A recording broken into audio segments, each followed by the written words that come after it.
द्वितीय दिवस की ये चतुर्थ ध्यान सभा है।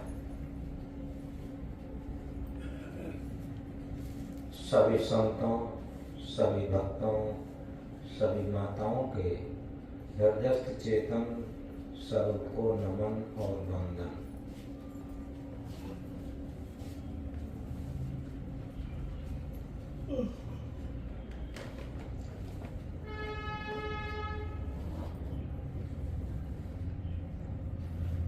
अभी बात चल रही थी सहज जीवन पर, क्योंकि सहज जीवन के द्वारा ही सहज ध्यान में प्रवेश पाया जा सकता या सहज ध्यान में उतरा जा सकता।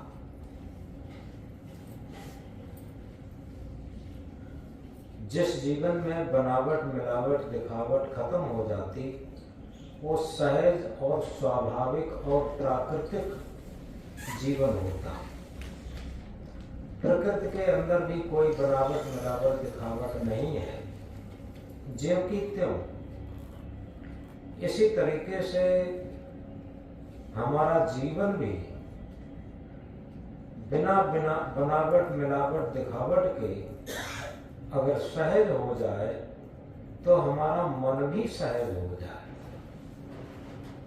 सबसे बड़ी बात यह है, ऊपर से जितना भी बनाव, ठनाव, दिखावा, छलावा, प्रपंच होता है, उतना ही हमारा मन प्रपंची होता। और जितना मन प्रपंची होगा वो ध्यान के लिए अयोग्य है, भजन साधना के लिए अयोग्य है। इसलिए वो बात कई बार दोहराते हैं, चतुराई चौपट करे, अहंकारी गोता खाए, सीधा साधा सरल जीवन ताय आत्म पद दर्शाए।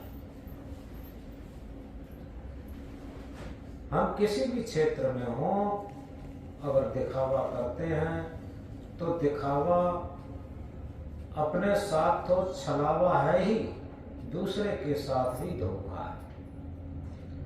और ये छलावा, धोखा, यही तो सब प्रपंच है, यही तो भवबंधन है, यही तो नरक है। तो बाह्य समृद्धि और आंतरिक समृद्धि दोनों में बहुत अंतर है। बाह्य समृद्धि जितना भी धन, दौलत, पद, प्रतिष्ठा है,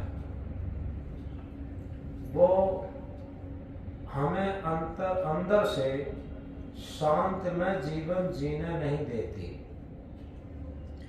बाहर से तो मन की गुदगुदी रहती है, लेकिन अंदर से आंतरिक संतुष्टि नहीं रह पाती।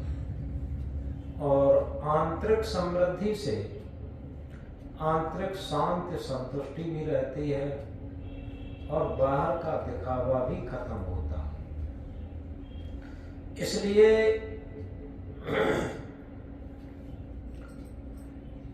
जितना बन सके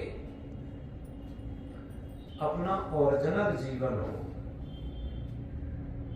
सहज जीवन हो, स्वाभाविक जीवन हो, प्राकृतिक जीवन हो, जो हमारी आत्मा को पसंद है। क्योंकि एक जगह कहा है, तन की जाने, मन की जाने, जाने चित्त की चोरी। तन की जाने, मन की जाने, जाने चित्त की चोरी। वह साहिब से काछ बोए जगे हाथ में जीवन डोरी। यथार्थ में वो साहिब कहते हैं स्वामी। हमारे जीवन का स्वामी कहीं दूसरी जगह नहीं बैठा। हमारे जीवन का स्वामी हमारे अंदर जो हृदयस्थ चेतन परमात्मा है, वही हमारे जीवन का सच्चा स्वामी है। वो न हो तो दुनिया का कोई स्वामी, कोई भी हमारे जीवन को संचालित नहीं कर पाएगा। तो जो हमारे हृदयस्थ चेतन परमात्म स्वरूप स्वामी बैठा है, वो हमारे चित्त की भी जानता, मन की भी जानता और चित्त की चोरी भी जानता है, और इसी के हाथ में हमारे जीवन की डोरी है। और उसी साहिब के लिए हम भजन करते हैं, ध्यान करते हैं, तो छल कैसे चल जाएगा, कपट कैसे चल जाएगा, दिखावा कैसे चल जाएगा। इस बात को गहराई से समझें। तन की जाने, मन की जाने, जाने चित्त की चोरी, और बस साहिब से का छिपो है जब ये हाथ में जीवन डोरी। अर्थात जब सहज जीवन हो जाता है तो भजन अपने आप होता, ध्यान अपने आप होता। ये करने से नहीं आता, ये भी सहज में ही अपने आप होता।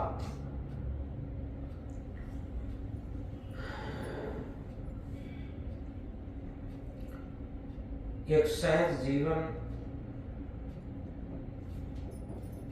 की कहानी, जीवन की सहजता की एक कहानी कह करके आगे बात बढ़ाते हैं।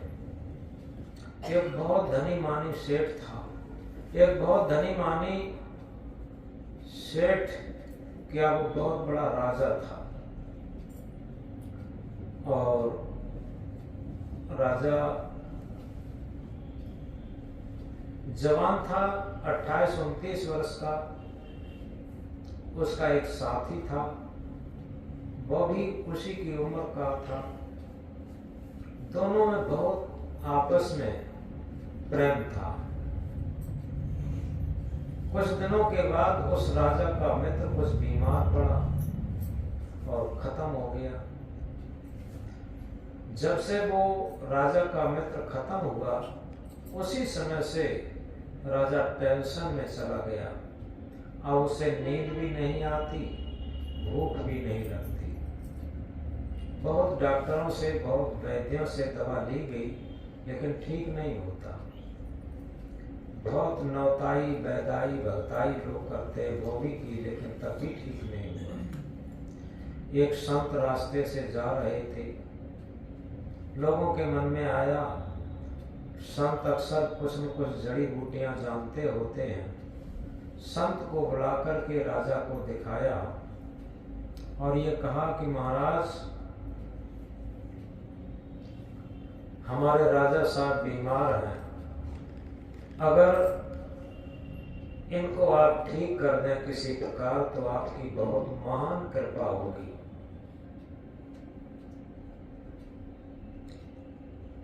तो संत ने पूछा कि आखिर ये कब से बीमार हैं?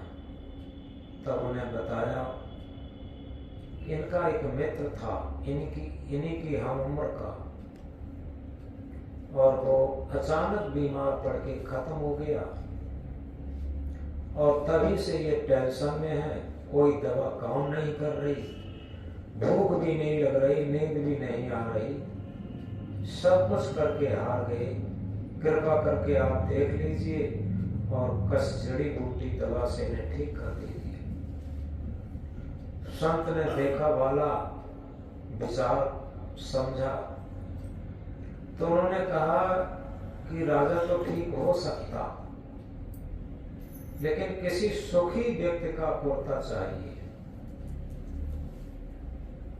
तो लोगों ने कहा इसमें कौन बड़ी बात महाराज, अभी हम सुखी व्यक्ति का कुर्ता मंगाए देते हैं। राजा के दरबार में जो सिपाही लोग थे, उनको आज्ञा दी कि जाओ सुखी व्यक्ति का कुर्ता लाओ। तो ऐसे ही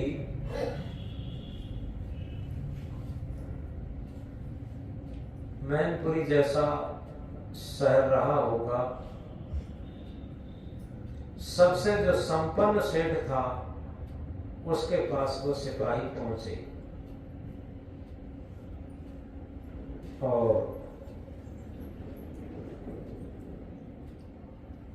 सिपाहियों ने प्रणाम करके निवेदन किया कि सेठ जी, इस शहर के आप माने जाने वाले सुखी व्यक्ति हैं, संपन्न व्यक्ति हैं। हमारे राजा साहब बीमार हैं और उनके ठीक होने के लिए सुखी व्यक्ति का कुर्ता चाहिए। अतः हमें मालूम पड़ता है आप सा सुखी व्यक्ति कौन मिलेगा।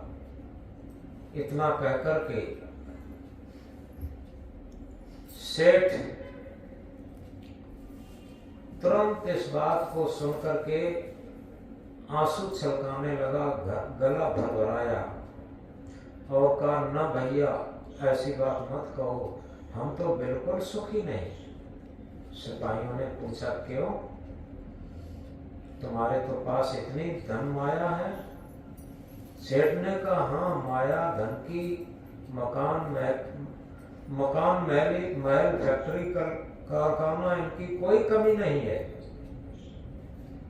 लेकिन इस घर का दीपक ही नहीं है, उत्तराधिकारी ही नहीं है, यानी बेटा ही नहीं है।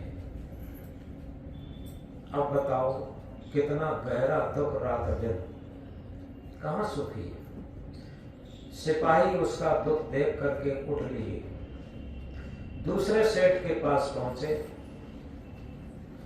उससे भी कहा कि सेठ जी आप परम सुखी परम संपन्न व्यक्ति हैं और हमारे राजा साहब का इलाज होना है, अतः आप अपना कुर्ता दे दीजिए जिससे कि हमारे राजा साहब ठीक हो जाए। सुखी व्यक्ति की कुर्ता की जरूरत है। सेठ ने कहा, ना भैया ना भैया, हम कतई सुखी नहीं हैं। सिपाहियों ने कहा, क्यों? आप क्यों नहीं सुखी? आपके तो बेटा भी हैं, बहुएं भी हैं। तो उसने कहा, यही तो बात है, अगर ये बेटा बहुएं न होते तो और अच्छा था। ये कतई मेरी बात नहीं मानते, इनको पता नहीं कि मैंने किस तरीके से न मर्दों के काम करके इतनी रईसी लाए, इतने बड़े सेठ बने। अब ये हमें ऐसा समझते हैं मानो घर की कोई फिजूल वस्तु हो, हमारी तरफ आंख उठा के भी नहीं देखना चाहते, कोई बात भी नहीं मानना चाहते। इन्हें तो भासरू में महसूस हो रहा हूँ, इसलिए मैं बहुत दुखी हूँ और पता नहीं मेरा कितना गहरा दुख है, वो कहा नहीं जाता। तो गला रुल गया, आंसू छलक आए। सिपाही लोग वहां से भी उठ लिए, तीसरे सेठ के पास पहुंचे, वहां देखा लड़के बहुएं भी आज्ञाकारी हैं। सिपाहियों ने कहा, सेठ जी आप तो परम सुखी हैं, आपके लड़के बहुएं बिल्कुल आज्ञाकारी हैं, लड़के बात मानते हैं और आपकी हुकूमत नौकर चाकर सब मानते हैं। आप परम संपन्न व्यक्ति हैं, सुखी व्यक्ति हैं, कृपा करके आप अपना कुर्ता दे दीजिए, हमारे राजा साहब का इलाज होना है। सेठ ने तुरंत कहा कि ना भैया, ये तो बात किसी प्रकार भी मत कहो कि हम सुखी व्यक्ति हैं, हमसे तो पल्लेदार सुखी होता। सिपाहियों ने कहा, क्यों, ऐसी क्या बात है? सेठ ने कहा, कई वर्षें हो गई, हमारे शरीर को ऐसा रोग लग गया, डॉक्टर ने कहा है कि तुम एसी मकान में नहीं रह सकते, एसी गाड़ी पे नहीं चल सकते, साइकिल से चलो या पैदल चलो, और चना की दाल और चना की रोटी के अलावा कोई चीज खा नहीं सकते, कोई मिठाई नहीं खा सकते, कोई व्यंजन नहीं खा सकते, पूरी पकवान नहीं खा सकते, कुछ नहीं खा सकते। अब बताओ हमारा जीना क्या है? भाई चना की दाल और चना की रोटी खानी है, बाद बाकी कुछ नहीं। हमसे तो पल्लेदार सुखी है, सुबह से शाम तक मेहनत करता है और छक के मनचाहा भोजन करता है और आराम से चैन की नींद लेता है। हम कहाँ सुखी हैं, हम तो वहां दुखी हैं। सिपाही लोग वहां से भी उठ लिए और उदास चेहरा लेकर के राजा के पास पहुंचे। राजा ने कहा, कोई सुखी व्यक्ति नहीं मिला? तो सिपाहियों ने सब तीनों सुखी व्यक्ति की कथा सुनाई, तीनों सेठों की कथा सुनाई। अब राजा विचार करता है क्या करें, कोई सुखी व्यक्ति नहीं मिलता है। तो उसने कहा कि हमारा पिताजी के जमाने का एक पुराना मंत्री था, बहुत योग्य था, वो बूढ़ा हो गया, रिटायरमेंट हो गया, उसे बुलाओ। सिपाही लोग जाकर के उस बूढ़े मंत्री को बुला के लाए। उस मंत्री से कहा कि तुम्हें सुखी व्यक्ति का पोता लाना है, हमारा इलाज होना है। राजा ने आज्ञा दी। मंत्री शहर बाजार की तरफ नहीं चला, वो एकांत उद्यान और वन जंगल की तरफ चला, पीहड़ जंगल की तरफ। वहां जाकर के देखता है पेड़ों के झुरमुट के नीचे एक व्यक्ति बैठा था, आंख बंद किए हुए। उसके चेहरे से शांति टपक रही थी, प्रसन्नता टपक रही थी, बहुत मस्ती टपक रही थी। बूढ़े मंत्री ने देखा ये तो परम सुखी व्यक्ति मालूम पड़ता। तो मंत्री ने कुछ आवाज की, उस व्यक्ति ने आंखें खोली और मंत्री ने प्रणाम किया और ये कहा कि महाराज, हमें लगता है कि आप परम सुखी व्यक्ति हैं। तो वो व्यक्ति एकदम प्रसन्न होकर के कहा, हाँ, हमें कोई दुख भी नहीं, कोई भी किसी प्रकार का दुख नहीं है, क्योंकि हमारी कोई चाह ही नहीं है। जिसकी चाह नहीं होती, अचाह हो जाता, वो परम सुखी हो जाता, परम संतुष्ट हो जाता। तो मेरी कोई चाह ही नहीं, इसलिए मैं परम संतुष्ट हूँ, परम सुखी हूँ। मंत्री ने निवेदन किया, महाराज ऐसा करो, आप इतने परम संतुष्ट परम सुखी व्यक्ति मिले, कृपा करके आप अपना कुर्ता दे दीजिए, हमारे राजा साहब का इलाज होना है। वो व्यक्ति ठट्ठा मार के हंसा और ये कहा कि मेरे पास कुर्ता तो है ही नहीं, मैं परम सुखी व्यक्ति हूं, लेकिन मेरे पास कुर्ता नहीं है। अब मंत्री थोड़ा उदास हो जाता है। जब कुर्ता मिलते हैं तो सुखी व्यक्ति नहीं मिलता, और सुखी व्यक्ति मिलता है तो कुर्ता नहीं मिलता, आखिर क्या करें। तो मंत्री वापस राजा के पास गया। राजा उत्सुकता बस एकदम चारपाई से उठ के बैठ गया। उसने सोचा ये रिटायरमेंट मंत्री जरूर कुर्ता लाए होंगे, और ये कहा कि मंत्री साहब क्या सुखी व्यक्ति मिला। तो मंत्री ने कहा, हाँ, पूर्ण सुखी व्यक्ति मिला, ऐसा नहीं कि 99% को, पूर्ण 100% सुखी व्यक्ति मिला। फिर कुर्ता लाए, लेकिन उसके पास कुर्ता तो था ही नहीं। और जैसे ही मंत्री ने कहा कि पूर्ण 100% सुखी व्यक्ति मिला, लेकिन उसके पास कुर्ता तो था ही नहीं, लाते क्या। राजा के मांड की घड़ी घूम गई। राजा ने सोचा जो पूर्ण सुखी पूर्ण संतुष्ट व्यक्ति हो, जिसके पास कुर्ता भी न हो और वो सुखी रह सके, और हमारे पास सब कुछ है, और हम क्यों दुखी रहे। एकदम उसे जो टेंशन था वो खत्म हो गया। उसके अंदर एक मन में शक्ति आ गई, और जब मन के अंदर से आत्मबल जागृत हो जाता है तो वो परम संतुष्ट सुखी व्यक्ति हो जाता है। और जब तक मन के अंदर से आत्मबल नहीं रहता, वो सांसारिक बल पर मन अहंकारी बना रहता, तब तक दुखी और टेंशन में रहता।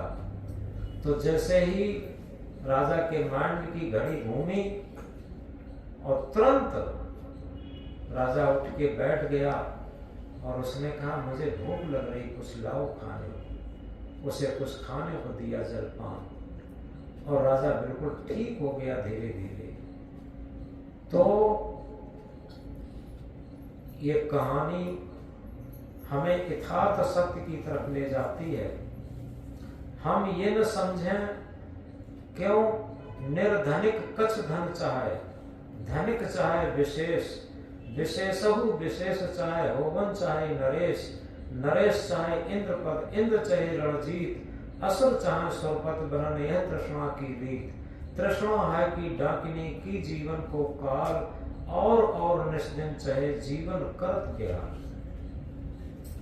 इसलिए अगर हम सहज जीवन जीना चाहते हैं, सुखी संतुष्ट जीवन जीना चाहते हैं, तो सबसे बड़ी बात यह है अपने मन को हविष की खोपड़ी न बनाए। हविष इंसान को हैवान बना देती है। हविष इंसान को हैवान बना देती है। हविष की चोट इंसान को इंसान बना देती है, और हविष से बचे जीवन भर तो इंसान को भगवान बना देती है। इसमें तीनों कहानी आ गई जो हविष होती है। जितने बड़े बड़े पूंजीपति सेठ जिनके अंदर बहुत बड़ी हविष है, जिन्हें नींद की गोली, नींद के इंजेक्शन लगाने पड़ते तब नींद आती, गरीब आदमी फुटपाथ पर सो जाता। तो इस तरीके से जहां हविष की हविष बढ़ जाती है, वहां दुखों का पहाड़, दुखों का साम्राज्य व्याप्त हो जाता। और जहां हविष की चोट इंसान को इंसान बना देती है, उस तृष्णा से, हविष से जिसे चोट लग जाती है प्रतिकूलता की, वो जागरूक हो जाता है। और वर्तमान जैसी स्थिति है, गरीब है, रईस है, राजा है, कोई फर्क नहीं पड़ता। इस तरीके से केवल मन की हविष खत्म होनी चाहिए। चाहे कितना भी बड़ा राजा हो, चाहे कितना बड़ा गरीब हो, ये अलग चीज है। लेकिन जब मन की हविष खत्म होती है, तभी वो सुखी संतुष्ट हो पाता। और अगर हविष से जीवन भर बचा रह सके तो उसी को भगवान कहते हैं। यथार्थ में वही हमारा सद्गुरु संत आदर्श बन सकता है, जो सारी मन की हविष से पार होकर के आत्मा के तल पर जीवन जीता है, हृदय के तराजू पर तौल करके जीवन जीना शुरू कर देता है, वही हविष से बच पाता। तो इसलिए ये सारे उदाहरण हमारे जीवन को सहज जीवन की तरफ लाने का काम करते हैं। अब हम तीसरे सूत्र की तरफ चलते हैं।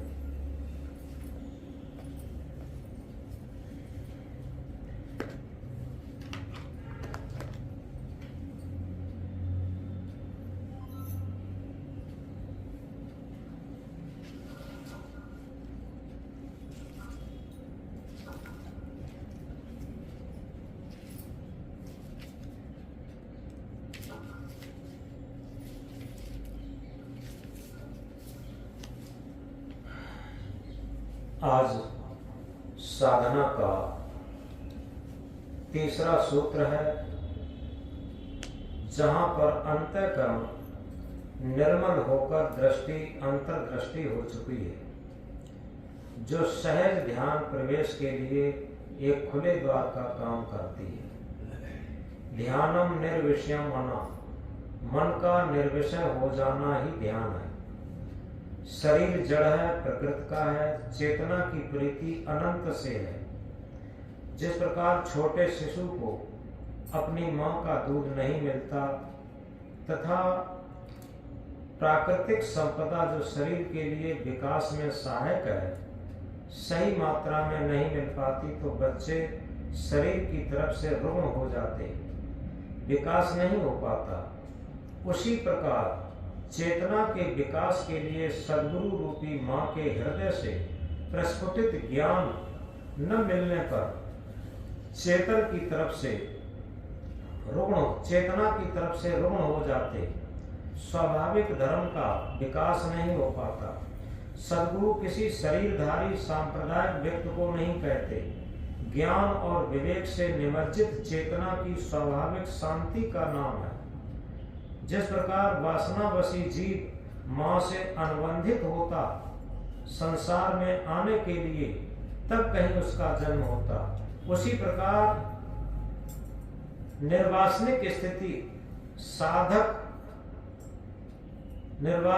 स्थित साधक सद्गुरु रूपी मां से अनुबंधित होगा संसार से मुक्त होने के लिए, तब कहीं सहज ध्यान का उद्भव होगा, जो अशांत को स्थानांतरित करता है। शांत स्वाभाविक आती है, अशांत क्षणिक विजाति स्थापना है। पहले हमने बंद आंखों में जो कुछ दिखाई दिया देखा, बाद में दृष्टि सूक्ष्म होते होते न देखने में सिमटकर अंतर्दृष्टि जागृत हो गई, जहां निर्मल दृष्टि की अनवरत धारा बह निकली। अब हम आती जाती श्वास को देखेंगे। श्वास आ रही है, श्वास जा रही है। ये कोई मजहबी आलंबन नहीं, ये जीवन का थ्योरिकल सत्य है। शारीरिक जीवन अनित्य क्षणभंगुर है। चेतना का जीवन, साधना का जीवन, निरंतरता का जीवन नित्य शाश्वत है। शाश्वत जीवन अनंत से नित्य सहभागी है।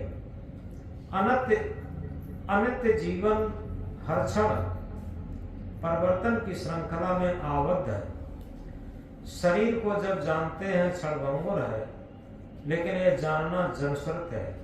यही जब प्रज्ञाश्रुत हो जाए, विवेक संपन्न हो जाए, हमारी सुरति सुमन की सुगंधी हो जाए, वहां पर स्थूल शरीर से साधना आरंभ होकर के सूक्ष्म श्वास, अति सूक्ष्म श्वास से सूक्ष्मतम होते हुए सत्य तक पहुंच जाते हैं, जहां सत्य के अभिन्न साक्षात्कार होता, जो इंद्रियातीत, भावातीत, मनातीत होकर सत्य में स्वस्वरूप में लीन होते हैं। यह स्थिति भूत भविष्य से हटकर वर्तमान पर अवस्थित है। भूत और भविष्य का मन अनुसार होता है। भूत और भविष्य मन अनुसार होता है। वर्तमान मन से परे स्वाभाविक शांति का स्वरूप होता है। आज हम केवल श्वास को देख रहे हैं, जो भूत और भविष्य से हटकर राग और द्वेष की सीमा लांघकर निर्विकारी मन द्वारा उन दिव्य क्षणों में प्रवेश करते हैं, जिनकी परम निर्मलता हमारे अंतःकरण की दिव्यता की सुगंधी से आप्लावित करके निर्मल मन संकल्प शून्यता की तरफ आ जाता है।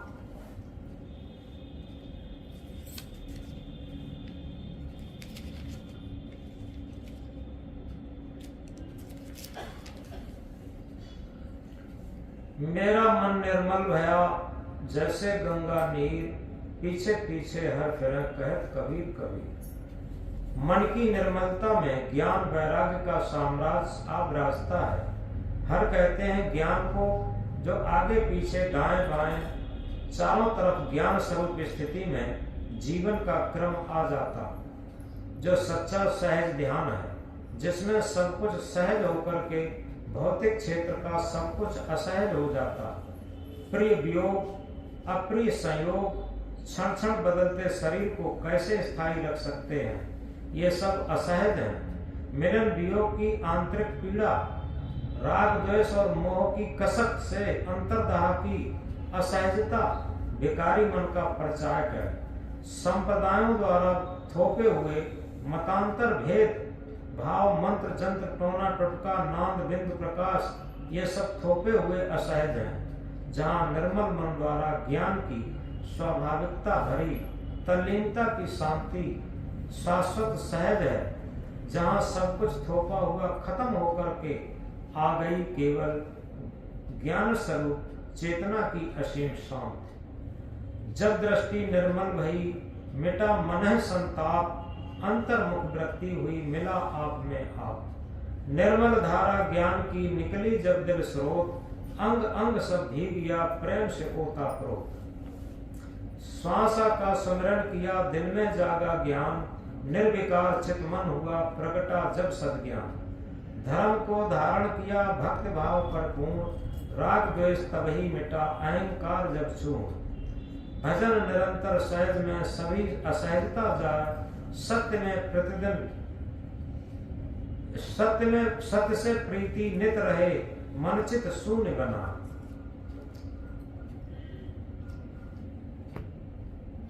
इस प्रकार ये तीसरा सूत्र आप लोगों के सामने प्रस्तुत किया। तीसरे सूत्र में अभी हम बंद आंखों में जो कुछ दिखाई दे रहा था उसे देख रहे थे।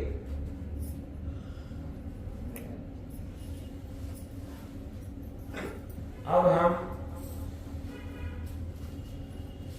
सहज आसन पर बैठ करके रीढ़ को थोड़ा सीधा रख करके बड़ी सावधानी पूर्वक अब आती जाती श्वास देखेंगे, क्योंकि श्वास कोई थोपी हुई चीज नहीं है। श्वास हमारे जीवन की एक सत, जब तक जीवन है, जब से जन्म हुआ है और जब तक मृत्यु होगी तब तक श्वास ऐसी ही चलती रहेगी। तो श्वास को देखेंगे। जब आंखें बंद होगी तो श्वास को किससे देखेंगे? जब श्वास देखने की बात कहते हैं तो जहां से सांस उठती है, नाभि कमल से सांस उठती हुई